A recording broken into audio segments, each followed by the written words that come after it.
सर्वांना माझा नमस्कार. मी सई सतीश रलगार इयत्ता तिसरीत शिकते.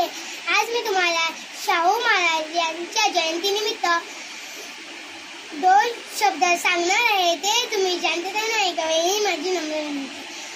शाहू महाराजांचा जन्म 26 जून 1874 रोजी झाला.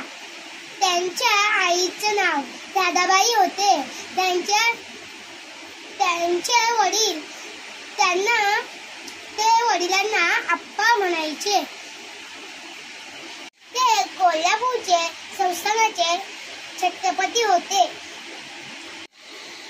शाहू महाराजांनी स्त्री शिक्षणाला प्रोत्साहन दिले. दलित मागासलेल्या लोकांसाठी कामे केली.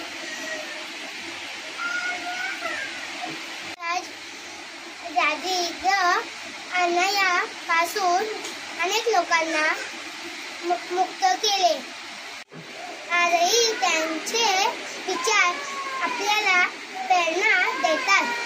थँक्यू. धन्यवाद.